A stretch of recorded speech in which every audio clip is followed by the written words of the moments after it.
Assalamualaikum warahmatullahi wabarakatuh. Perkenalkan, nama saya Wahyu Pramana dari kelas TK 3A dengan NIM 09030582226003. Di sini saya akan menjelaskan bagaimana sistem kerja unit fungsional pada komputer.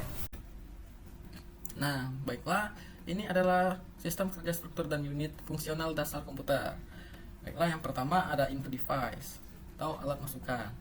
Input device ini adalah perangkat keras komputer yang berfungsi sebagai alat untuk memasukkan data atau perintah ke dalam komputer.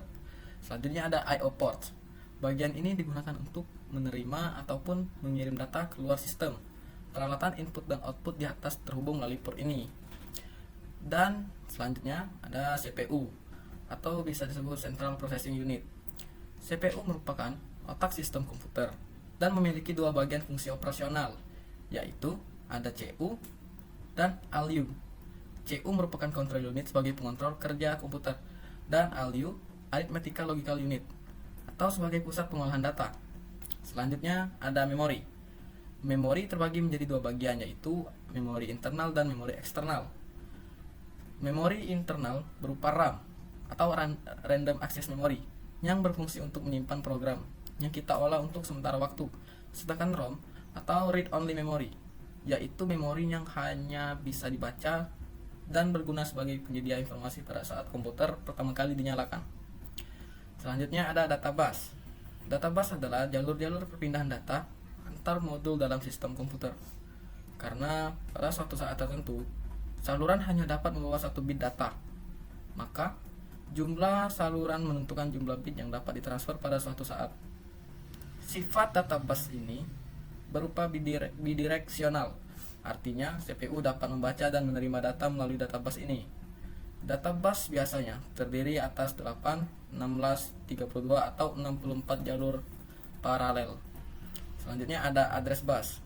Address bus digunakan untuk menandakan lokasi sumber tujuan pada proses transfer data. Di jalur ini, CPU akan mengirimkan alamat memori yang akan ditulis atau dibaca. Address bus biasanya terdiri atas 16, 20, 24 atau 32 jalur paralel. Selanjutnya ada control bus.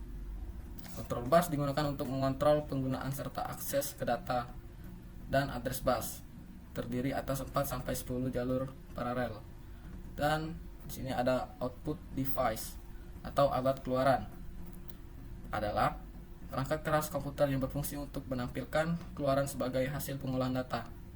Keluaran dapat berupa hard copy dan soft copy ataupun berupa suara.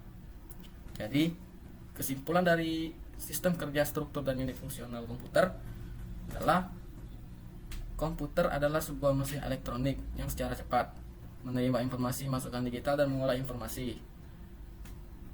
Baiklah, sekian dari saya. Assalamualaikum warahmatullahi wabarakatuh.